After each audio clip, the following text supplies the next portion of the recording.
Hello students, मैं आपका maths teacher Shivam Dhariwal और आज फिर मैं आ गया हूँ प्रैक्टिस सेट नंबर 5 के साथ। मैं पूरी उम्मीद करता हूँ आपने प्रैक्टिस सेट नंबर 1 2 3 4 बहुत अच्छी तरीके से सारे कॉन्सेप्ट्स समझ लिए होंगे। देखो, मैं आपको एक बात बता दूं, प्रैक्टिस सेट करना क्यों ज्यादा से ज्यादा जरूरी है। देखो, प्रैक्टिस, अब आपने सारा सिलेबस तो पढ़ रखा होगा, तो अब जितनी ज्यादा प्रैक्टिस करोगे उतने ज्यादा आपके मार्क्स इंक्रीज होंगे, उतना ज्यादा आपका कॉन्फिडेंस बूस्ट होगा। देखो, मैं एक बात हमेशा सभी बच्चों से कहता हूं, अपने आप पे ध्यान दो। आजकल के बच्चे क्या है, वो पढ़ रहा है तो उसे देख के देखते हैं कि भी तू इतना पढ़ रहा है। अबे, अपने आप पे ध्यान दो। आप अपने आप से हो, दूसरों पे कोई फर्क नहीं पड़ना चाहिए, ठीक है ना।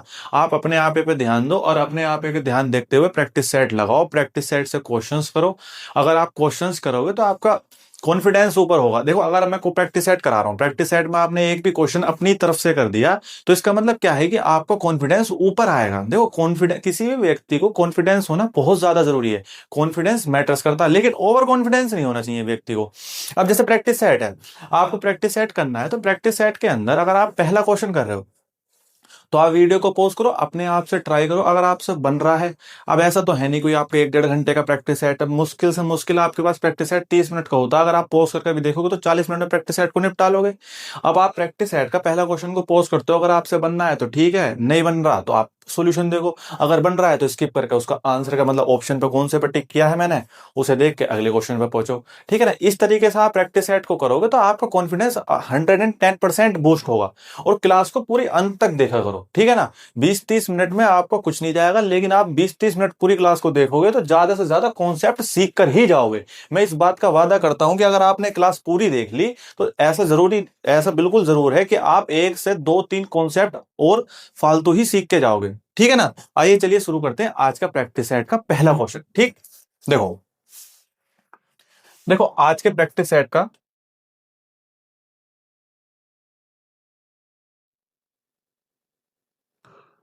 हाँ, देखो आज के प्रैक्टिस सेट का जो पहला क्वेश्चन है आपके पास वो है टू पॉजिटिव इंटीजर। देखो, इस तरीके के सवाल हर एक प्रैक्टिस सेट में मैं आपको करा रहा हूं। अगर कोई मेरे प्रैक्टिस सेट बिल्कुल अच्छी तरीके से फॉलो कर रहा होगा तो इन क्वेश्चनों को बहुत अच्छी तरीके से कर लेगा। आपके पास पी की वैल्यू आपके पास कितनी है, 18 a² और b की पावर 4। और आपके पास दूसरी क्यू की वैल्यू आपके पास कितनी है, वो है 20 और a³ और b²। पहली बात आपको क्या निकालना है, LCM of P and Q. अब आप जानते हैं 18 और 20 है, आप इन दोनों बातों को तो अलग छोड़ो, 18 और 20 है। 18 और 20 का सभी व्यक्ति को पता होगा एलसीएम 180 होता है, ठीक है ना। अब जैसे कि जानते हैं 180 एक ऑप्शन बी में है, एक ऑप्शन डी में है, तो यानी कि ऑप्शन बी सी तो हो नहीं सकता ना, ए हो सकता। अब बात आती है, मैंने एलसीएम का एक कॉन्सेप्ट आपको सिखाया था, एलसीएम का एक कॉन्सेप्ट मैंने आपको सिखाया था। अब देखो 18 और 20 का एलसीएम कितना होगा, 180। पहली बात तो ये समझ में आई होगी। अब देखो ए का इस्तेमाल है, हाँ जी सर ए का इस्तेमाल है, बी का इस्तेमाल है सर बी का इस्तेमाल है। अब आप ए की हाईएस्ट पावर कितनी है सर, 3, और बी की हाईएस्ट पावर कितनी है सर आपके पास, 2 4। बी की हाईएस्ट पावर कितनी है आपके पास, 4। तो इस क्वेश्चन का जो एलसीएम हो जाएगा वो कितना हो जाएगा, 180 a³ b की पावर 4, यानी कि a³ b की पावर 4। ऑप्शन डी बिल्कुल करेक्ट हो जाएगा। अगर आपको ये सवाल बहुत अच्छी तरीके से समझ में आया, आइए चलिए देखते हैं नेक्स्ट क्वेश्चन। अब देखो नेक्स्ट क्वेश्चन आपके पास गिवन है, इन एन एपी, जो कोई एक एपी है, इफ द फर्स्ट टर्म, किसी एपी की आपके पास पहली टर्म है -16 और कॉमन डिफरेंस आपके पास डी, वो कितना है, -2। फर्स्ट 10 टर्म का आपको सम निकालना। सभी व्यक्ति जानते हैं कि एस एन बराबर कितना होता है sir, n/2 2a plus n-1 × d, ठीक है।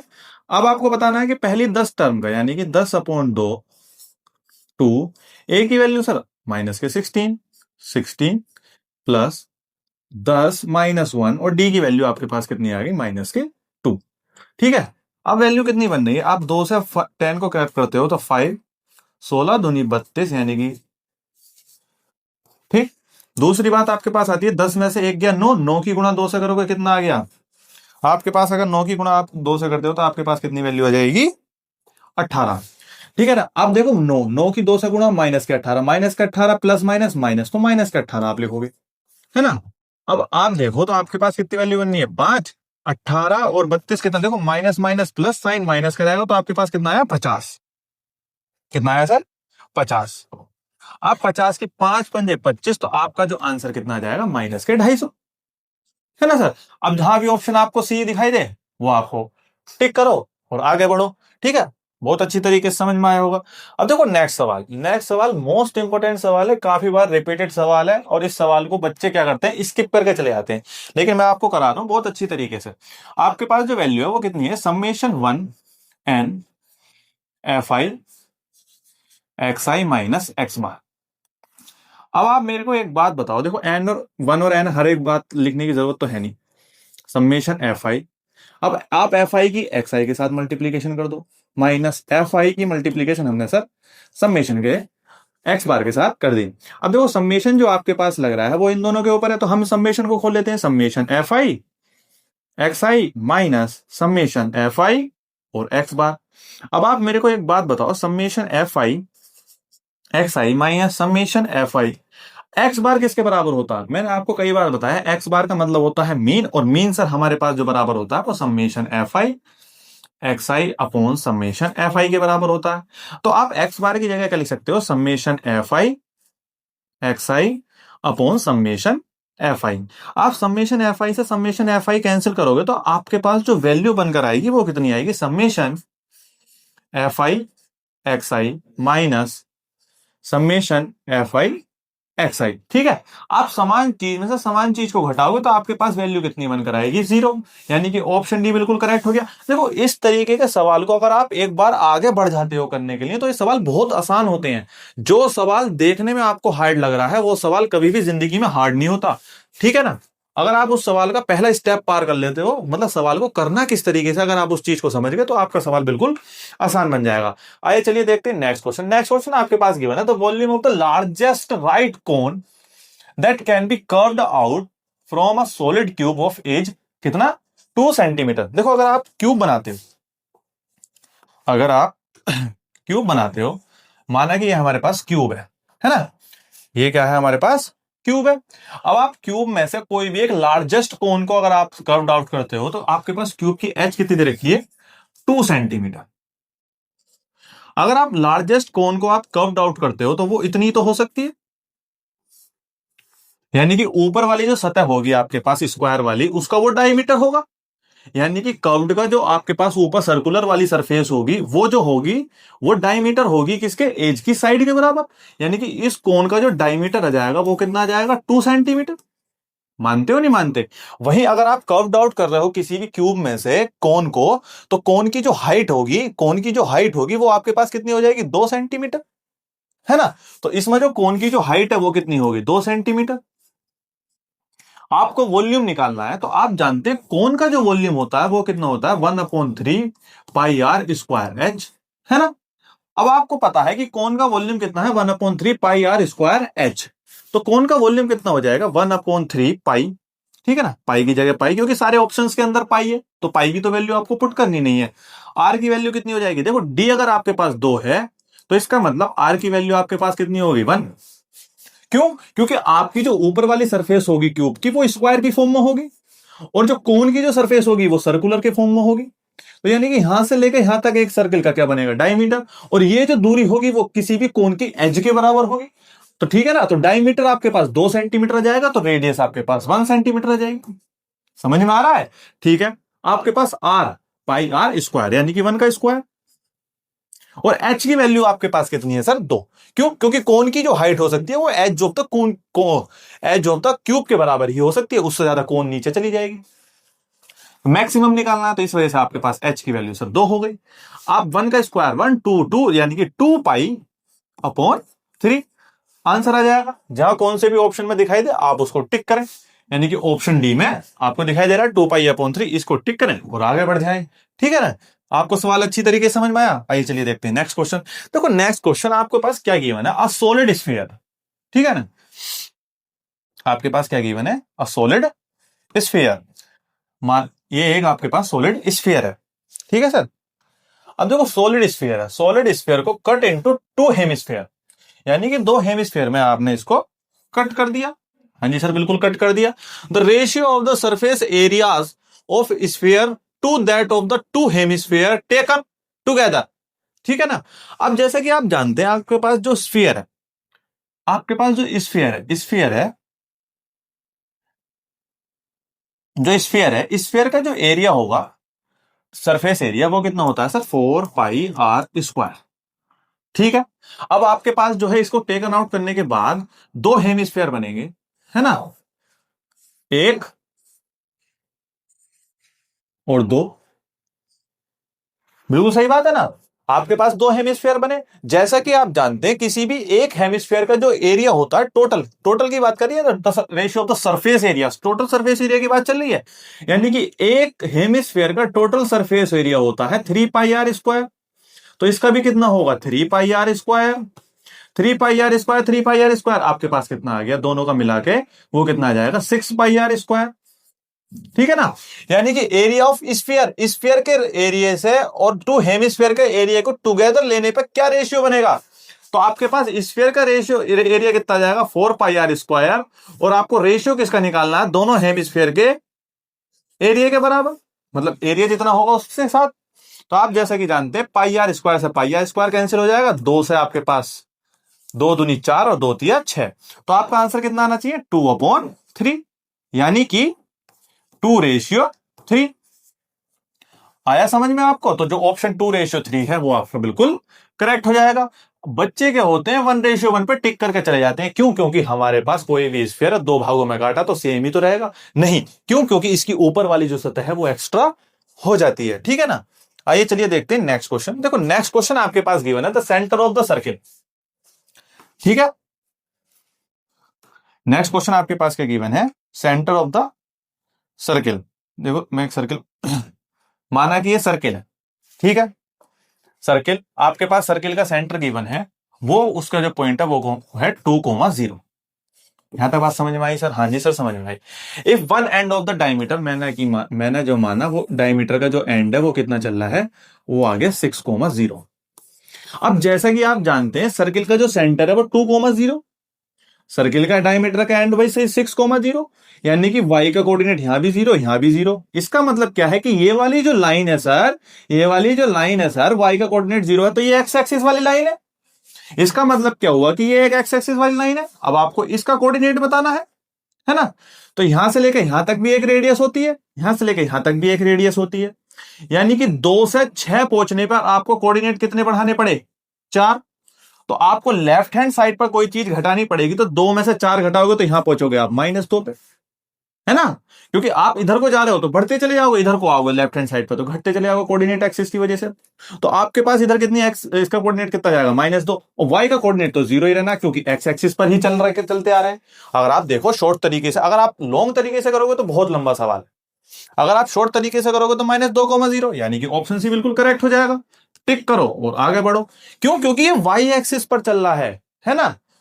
तो यहां से यहां तक बढ़ने पर 4 बढ़ा, तो यहां से लेकर यहां तक की भी जो वैल्यू होगी वो भी तो 4 ही होगी, लेकिन लेफ्ट हैंड है तो -4 बड़ा होगा।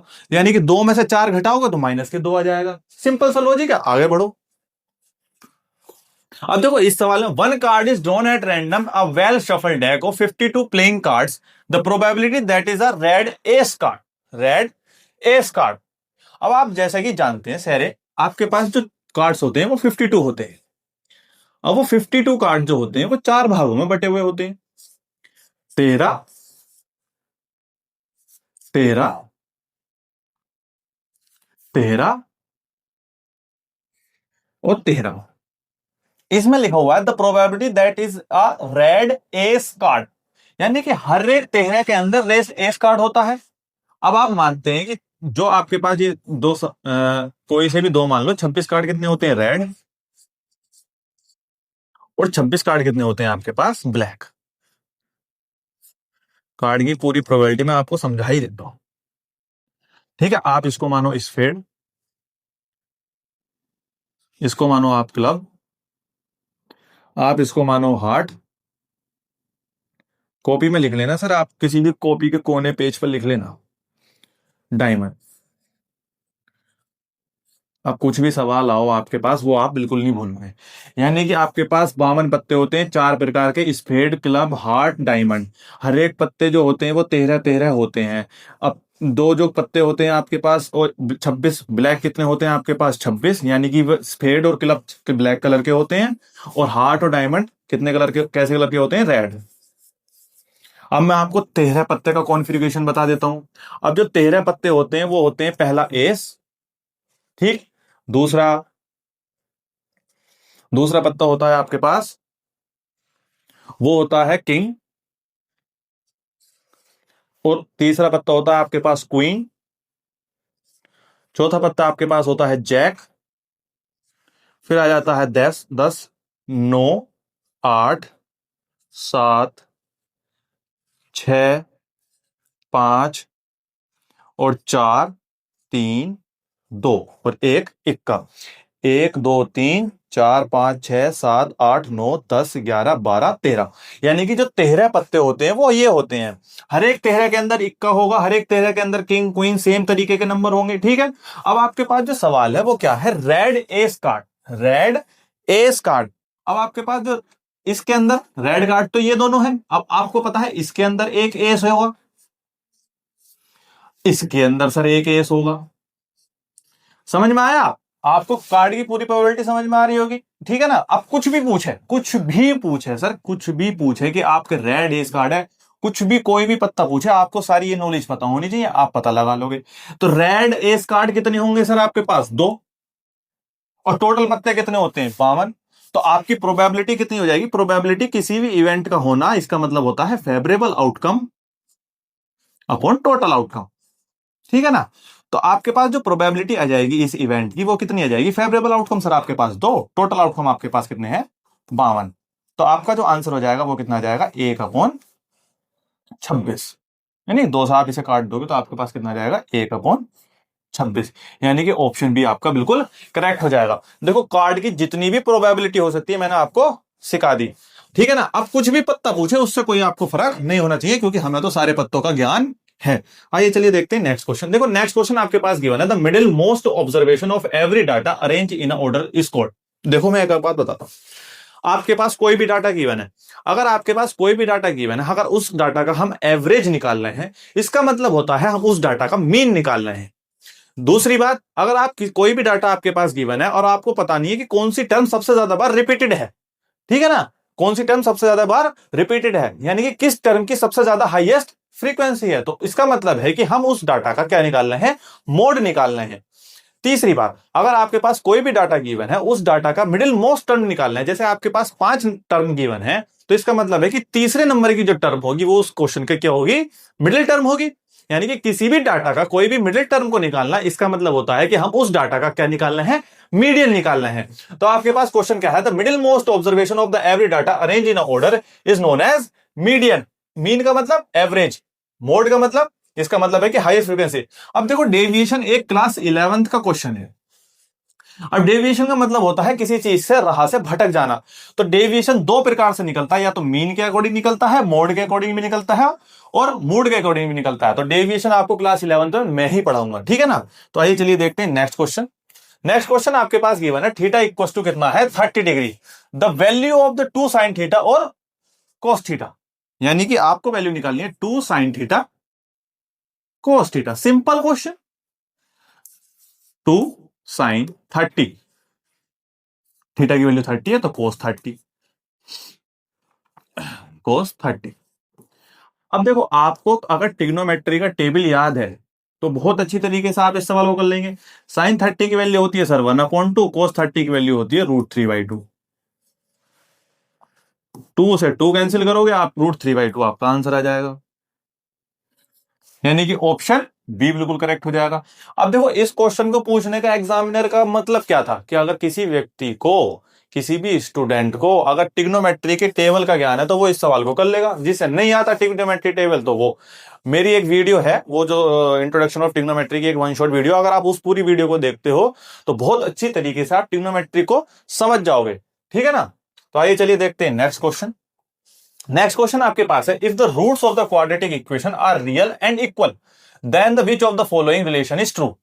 सिंपल से सिंपल सवाल है, किसी भी क्वाड्रेटिक इक्वेशन के रूट रियल एंड इक्वल है तो उसका डिस्क्रिमिनेंट हमेशा 0 के बराबर होगा।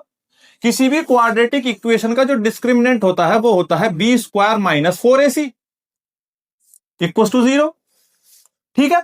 अब आपके पास ए की प्लेस पर ही ए है, एक्स की बी की प्लेस पर बी है और सी की प्लेस पर सी है, तो आप क्या लिख सकते हो सर, बी स्क्वायर, इसको इस वैल्यू को आप इधर लेके चले जाओ तो 4ac।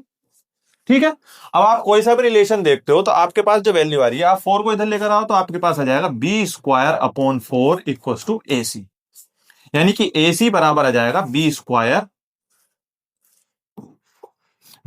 अपॉन 4, यानी कि ए सी बराबर बी स्क्वायर नहीं सर, यहां पर 4 तो है नहीं, 4 इसी के अंदर, तो आप ऑप्शन सी को टिक करोगे, आगे बढ़ जाओ। अगर आपको डिस्क्रिमिनेंट की वैल्यू पता थी बी स्क्वायर माइनस 4ac, यानी कि 4 आता है, 4 को इसी ऑप्शन में है नहीं, इसी ऑप्शन में, इस ऑप्शन को टिक करो, आगे बढ़ जाओ, कोई दिक्कत थोड़ी है।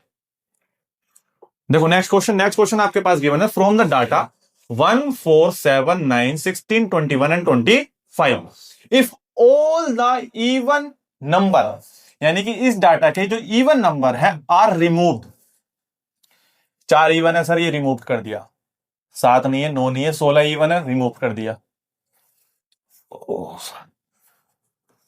रिमूव कर दिया। देखो इस क्वेश्चन को नीचे ले लो,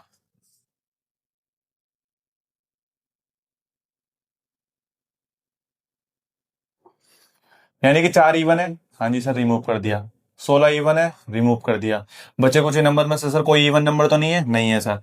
then the probability of getting at random prime number from the remaining, जैसा कि आप जानते हैं जो रिमेनिंग नंबर है वो 1 2 3 4 5 है। 1 is neither prime nor composite, ठीक है sir. 7 is a prime number, हाँ जी sir. 9 is not a prime number क्योंकि 3 से डिवाइड हो जाता है। 21 is not a prime number, 3 से डिवाइड हो जाता है। 25 is not a prime number, 5 से डिवाइड हो जाता है, यानी कि 7 ही एक ऐसा नंबर है जो एक प्राइम नंबर है। तो इसका मतलब क्या है कि आपके जो फेवरेबल आउटकम आ गया वो कितना आ गया 1, और टोटल कितने मैंने बताया वो 5 है ना। इन दोनों नंबरों को हटा के टोटल नंबर कितने बचे आपके पास 5, तो प्रोबेबिलिटी कितनी होगी 1/5। अरे प्रोबेबिलिटी का सिंपल कॉन्सेप्ट क्या है, favourable outcome upon total outcome, हमारे हित में होने वाले कितने आउटकम है और टोटल जो पॉसिबल आउटकम है वो कितने हैं। तो हमारे हित में कौन सा आ रहा है वो 7, और टोटल हो कितने सकते हैं 5, इसका मतलब है 1/5 है ना। 7 ही एक ऐसा नंबर है, यानी कि 1, तो 1/5। आइए चलिए देखते हैं नेक्स्ट क्वेश्चन। देखो नेक्स्ट क्वेश्चन है, A D is the median of triangle A B C. हमने एक ट्राइंगल बनाया A B C, A D median है सर, हमारे पास क्या है एडी मीडियन है, बिल्कुल शॉर्ट तरीके से। वर्टेक्स गिवन है आपके पास 5 कोमा माइनस के 6, बी के कोऑर्डिनेट आपके पास है 6 कोमा 4, और सी के कोऑर्डिनेट आपके पास गिवन है 0 comma 0। Then the length of the A D, अगर आपको एडी की लेंथ निकालनी है तो डी का कोऑर्डिनेट पता होना बहुत ज्यादा जरूरी है। अब एडी मीडियन है तो इसका मतलब बीसी का ये मिड पॉइंट है। अब आप जानते हैं कोई भी मिड पॉइंट क्या होता है, वो x1 प्लस x2 अपॉन 2 और y1 प्लस y2 अपॉन 2 होता है, यानी कि 6 और 0 कितना हो गया 6, और 6 और 0 का आधा कितना हो गया 3, 4 और 0 4 और आधा 2, यानी कि डी के जो कोऑर्डिनेट आ गए आपके पास 3,2 ही तो आ गए। अब आपको एडी की दूरी निकालनी है। अब किसी भी डिस्टेंस फॉर्मूला क्या होता है आप सभी जानते हैं, under root x1 minus x2 upon whole square plus y1 minus y2 whole square. देखो आपकी बुक में लिखा हुआ चाहे x2 माइनस x1 हो, होल स्क्वायर है, उससे कोई फर्क नहीं पड़ता, आप x1 में से x2 घटाओ चाहे x2 में से x1 घटाओ। अब x1 की वैल्यू आप कोई सी भी मानो, आप 5 में से 3 गए 2 बचे, 2 का स्क्वायर 4, y1 माइनस 6 माइनस 2, ये -6 में से -2 घटेंगे तो आपके पास जो वैल्यू आएगी वो माइनस के 8 आएगी, और 8 का -8 का स्क्वायर जो आएगा प्लस का 64 है ना।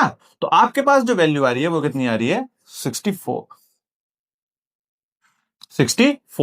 4 और 64 कितना हो गया अंडर रूट 68। ऑप्शन ए बिल्कुल करेक्ट हो जाएगा। आइए चलिए देखते हैं नेक्स्ट क्वेश्चन। आई होप आपको बहुत अच्छी तरीके से समझ में आया होगा, मिड पॉइंट फॉर्मूले का भी इस्तेमाल है, डिस्टेंस फॉर्मूले का भी इस्तेमाल है। देखो next question, 2 dice are rolled together. अब आपको हमेशा याद होना चाहिए कभी भी 2 डाई अगर एक साथ रोल करे जाते हैं तो उसके जो टोटल आउटकम होते हैं वो कितने होते हैं। सर आपको सैंपल स्पेस पता होगा वो कितने होते हैं 36। टोटल आउटकम कितने होते हैं 36, यानी कि पहली डाई पे 1 आ जाए, दूसरे पे भी 1 आ जाए, इसी तरीके से 1 5 और 1 6, पहले पे 2 आ जाए, 1 3 1 4 1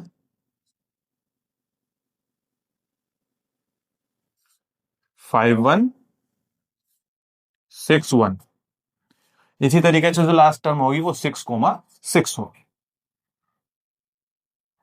आपको पता है कोई भी डाई को थ्रो करने पर जो टोटल आउटकम निकल कर आते हैं किसी भी इवेंट के वो 36 आउटकम आएंगे। कितने आउटकम आएंगे 36। तो टोटल तो हमने सर निकाल लिए।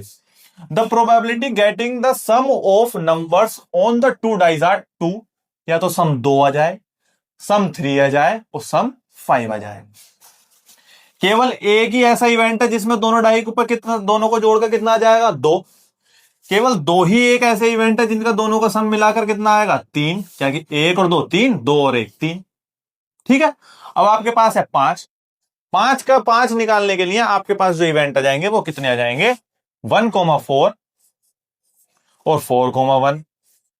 और दूसरा इवेंट आपके पास कितने आ जाएंगे, यहां पर जो इवेंट आएंगे वो कितने आएंगे 2,3 3,2, है ना। एक तो 2,3 और 3,2, यानी कि ये और ये 1 2 3 4 5 6 और एक 7, यानी कि आपके पास केवल 7 ही ऐसे आउटकम होंगे जिनका सम 1 2 और 2 3 और 5 हो। और टोटल आउटकम कितने हैं 36, यानी कि आपके हित में आउटकम 7 है और टोटल कितने हैं 36। तो आपका आंसर कितना हो जाएगा 7/36। ऑप्शन ए को टिक करो और आगे बढ़ो। आए समझ में? हाँ जी सर समझ में आई। आगे चल के देखते हैं। If the distance between the 2 points is 15 unit, 2 point है 3 कोमा माइनस के 5, दूसरा पॉइंट है आपके पास x कोमा माइनस के 5। ठीक है सर, आपके पास जो दूरी दे रखी है वो कितनी दे रखी है 15 यूनिट्स। अगर आप किसी भी दो पॉइंटों के बीच की दूरी निकालते हो तो आपके पास आता है x1 माइनस x2 का whole square, y1 minus y2 का होल स्क्वायर, वो बराबर कितना है दूरी आपके पास 15। रूट इधर से हटाओगे तो उधर जाके स्क्वायर पहुंच जाएगा। x1 की वैल्यू आप 3 मानते हो, x2 की वैल्यू आप कितना मानते हो x स्क्वायर, प्लस y1 की वैल्यू आपके पास कितनी आ जाएगी -5, और y2 की वैल्यू -5 है, माइनस ऑलरेडी एक फॉर्मूले में तो माइनस माइनस प्लस के 5। अब आपके पास रूट है, रूट को हटाते हो उधर पहुंचाते हो तो 15 का स्क्वायर कितना हो जाएगा आपके पास सर 225। तो आप जो वैल्यू पुट करोगे आपके पास कितनी आ जाएगी, देखो देखो -5 का स्क्वायर दे तो 0 बन जाएगा, इस वैल्यू को तो खत्म करो, इसका आप स्क्वायर खोलो तो आपके पास जो स्क्वायर खोलोगे तो आपके पास वैल्यू हो जाएगी 9 plus sir x square minus के 6x a square plus b square minus के 2ab इक्वल्स टू 225। ठीक है, अब देखो 225 को आप इधर लेकर आ जाओ तो आपके पास जो एक्स स्क्वायर माइनस के 6x जो वैल्यू आपके पास आ जाएगी वो कितनी आ जाएगी प्लस के 9 माइनस के 225 इक्वल्स टू 0। तो आप 9 में से 225 को घटाते हो तो आपके पास जो इक्वेशन बनकर आ जाएगी वो कितनी आ जाएगी सर माइनस के 216। यहां तक बात समझ में आई। अब देखो 2 नंबर है, यानी कि माइनस करके तो सर आपके पास 6 आना चाहिए और मल्टीप्लाई करें तो आपके पास कितना आना चाहिए 216। ऊपर देख लो सर आपके पास क्या 18 में से 5 घटाएंगे 2 आएगा, नहीं सर 18 में से 12 घटाएंगे तो कितना आएगा आपके पास 6, 12 18, तो देखो 18 और 12 ही दो ऐसे नंबर आ रहे हैं वो उसका जो आपके पास सम आएगा, क्योंकि आप 18 की 12 से गुणा करोगे तो आपके पास कितना आएगा 216। तो इसके फैक्टर कितने हो गए 18 माइनस 12, कितने हो गए 18 माइनस 12। तो एक्स स्क्वायर माइनस 6 को कैसे लिख सकते हो आप 18 माइनस के 12 एक्स माइनस 216। तो आपके पास जो नंबर हो जाएगा वो एक्स स्क्वायर माइनस के 18x प्लस के 12x माइनस 216। आप इन दोनों में से x को कॉमन लेते हो तो आपके पास बनेगा x माइनस के 18, और वहीं आप इन दोनों में से क्या कॉमन लोगे माइनस के 12 प्लस के 12 कॉमन लेते हो तो आपके पास x माइनस के 18 बचता है। तो दो फैक्टर बनकर आते हैं x प्लस 12 और x माइनस 18, यानी कि x की दो वैल्यू बनकर आती हैं आपके पास माइनस के 12 और 18, यानी कि 18 तो पॉजिटिव और 12 निगेटिव, यानी कि ऑप्शन बी बिल्कुल करेक्ट हो जाएगा। ठीक है ना। अब देखो एक सवाल था, कितने कॉन्सेप्ट लगे, डिस्टेंस, कोऑर्डिनेट ज्योमेट्री लगी, रूट्स, क्वाड्रेटिक इक्वेशन, ये पॉलिनोमियल का चैप्टर लगा, यानी कि दो दो चैप्टर एक सवाल के अंदर लग रहे हैं। तो आप इस तरीके के कॉन्सेप्ट को सीखे। तो आइए चलिए देखते हैं नेक्स्ट क्वेश्चन। देखो आप इस कॉन्सेप्ट को सीखते चले जाओगे तो आप अपने दिमाग में बैठाते चले जाओ इन कॉन्सेप्ट्स को, यही कॉन्सेप्ट आपके पेपर में लगेंगे। पेपर में लगाना, आसानी से सॉल्यूशन करना, टिक करना, आगे बढ़ना, स्ट्रेस बिल्कुल नहीं लेना। तो आपके पास कितना है, in the given figure graphs of two linear equations are shown. Linear equation solve है, शो कर रखी है। आप जैसे कि जानते थे सर, अगर आप देखते हो अपनी आंखों से तो ये पैरेलल तो है नहीं, पैरेलल नहीं है, इसका मतलब क्या है, अभी ये इंटरसेक्ट भी नहीं कर रहे हैं तो कंसिस्टेंट भी नहीं है। आपके पास consistent with the unique solution, अभी तो हम कह नहीं सकते क्योंकि अभी इंटरसेक्ट नहीं कर रही है। Consistent with infinite many solution, क्यों, कोइंसिडेंस तो है नहीं। कोइंसिडेंट कंडीशन होती है केवल वही कंडीशन के अंदर इनफाइनाइट मेनी सॉल्यूशन होते हैं, तो ये ऑप्शन भी नहीं। इनकंसिस्टेंट, इनकंसिस्टेंट हम कह नहीं सकते क्योंकि लाइन है, पैरेलल नहीं है। ठीक है ना। दूसरा आपके पास इनकंसिस्टेंट है, हां सर अभी तो इनकंसिस्टेंट है, but can be made consistent by extending this line, क्योंकि आप इन दोनों लाइनों को आगे बढ़ाओगे, आप इन दोनों लाइनों को अगर आप आगे बढ़ाओगे तो कहीं ना कहीं जाके वो इंटरसेक्ट करेंगी। जब वो इंटरसेक्ट कर जाएंगी तो उनका सॉल्यूशन बनकर आ जाएगा, और जिस लाइन का सॉल्यूशन होता है उस लाइन को हम क्या बोलते हैं, कंसिस्टेंट लाइन बोलते हैं। तो इसका मतलब क्या हुआ कि आपके पास ये लाइन क्या होगी, ऑप्शन डी बिल्कुल करेक्ट हो जाएगा। Inconsistent but it can be make consistent by extended the line, क्योंकि एक्सटेंड करने पर वो दोनों लाइनें इंटरसेक्ट कर रही हैं। इंटरसेक्ट का मतलब होता है किसी भी लाइन का सॉल्यूशन निकालना, और जिस लाइन का सॉल्यूशन होता है वही लाइन क्या होती है, कंसिस्टेंट। इनकंसिस्टेंट और इनकंसिस्टेंट के अंदर फर्क क्या होता है, जिस लाइन को आप इंटरसेक्ट करा दोगे उस लाइन का सॉल्यूशन होगा, और जिस लाइन का सॉल्यूशन होगा वही लाइन कंसिस्टेंट होगी, और जिस लाइन का सॉल्यूशन नहीं होगा वो लाइन एक इनकंसिस्टेंट लाइन होगी। ठीक है ना। आइए चलिए देखते हैं नेक्स्ट क्वेश्चन। नेक्स्ट क्वेश्चन आपके पास क्या गिवन है, if alpha and beta are the zeros of the polynomial, इस पॉलिनोमियल के जीरोस हैं, तो then find the value of 1 upon alpha plus 1 upon beta. ठीक है ना। आप बीटा को इधर ले जाओ, अल्फा को इधर ले जाओ, यानी कि beta plus alpha upon alpha into beta. Simple सी बात है। अब आप जैसा कि जानते हैं सम ऑफ द जीरोस कितना होता है सर, माइनस के B upon A. Product of the zeros कितना होता है सर, सी अपॉन ए से ए को कैंसिल करोगे तो आपके पास माइनस के बी अपॉन सी बनेगा। अरे सर समझ में आई यहां तक बात, हाँ जी सर। अब देखो बी की वैल्यू आपके पास कितनी है, अरे सर बी की वैल्यू आपके पास कितनी है, माइनस के 5, यानी कि बी की वैल्यू आपके पास कितनी है, माइनस के 5, और सी की वैल्यू आपके पास कितनी है, माइनस के 4। सर माइनस के 4, तो आपके पास जो वैल्यू बनकर आएगी माइनस माइनस प्लस, यानी कि 5, और माइनस के 4 ऊपर ही लिख सकते हो तो माइनस के 4। ठीक है ना। तो आपके पास जो वैल्यू बनकर आ रही है माइनस के 5 अपॉन 4, ऑप्शन भी बिल्कुल करेक्ट हो जाएगा। आइए चलिए देखते हैं नेक्स्ट क्वेश्चन। अब देखो नेक्स्ट क्वेश्चन आपके पास क्या गिवन है, इफ sec थीटा माइनस के tan theta equals to m, then value of sec theta plus tan theta.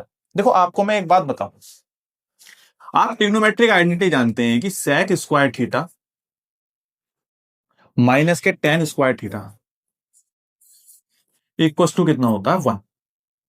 A square minus b square क्या होता है, a प्लस बी, यानी कि sec theta plus tan theta,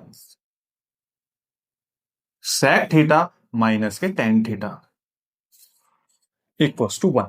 simple सी बात है। आपके पास sec theta minus tan theta की वैल्यू क्या गिवन है, गिवन है, तो वो क्या गिवन है आपके पास, m। तो हम sec theta plus tan theta, और sec theta minus tan theta की जगह हम सर m लिख सकते हैं, तो हमने इसकी जगह m लिखा, इक्वल्स टू 1 लिखा। तो आपके पास sec theta plus tan theta equals to कितना आया सर, 1 अपॉन m, मल्टीप्लीकेशन में इधर जाकर डिवाइड में पहुंच गया। तो अगर आपके पास कोई भी क्वेश्चन इस प्रकार से आता है sec theta minus tan theta m, तो sec theta plus tan theta आपके पास कितना हो जाएगा, 1 अपॉन m।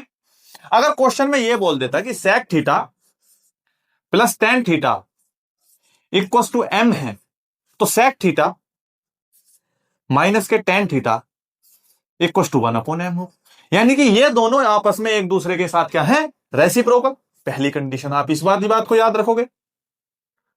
दूसरी बात हमेशा याद रखना, सेम कंडीशन आपके पास क्या होती है, cosec theta minus cot theta. अगर आपके पास m है तो कोसेक थीटा प्लस के cot theta equals to 1 upon m होगा। यह कंडीशन भी हमेशा सभी व्यक्ति याद रखेंगे। मोस्ट इंपोर्टेंट दोनों कंडीशनें मैंने आपको बता दी, नोटबुक में लिखो और आगे बढ़ते चले जाओ, ठीक है ना। अगर ये m है तो ये 1/m होगा, अगर ये m है तो ये वाला 1/m होगा, ये m है तो 1/m पे टिक करो, आगे बढ़ो। आइए चलिए देखते हैं नेक्स्ट क्वेश्चन। नेक्स्ट क्वेश्चन आपके पास है, the zeros of the polynomial are twice the zeros of the polynomial, यानी कि इसके जीरोस से दुगने हैं उसके जीरोस।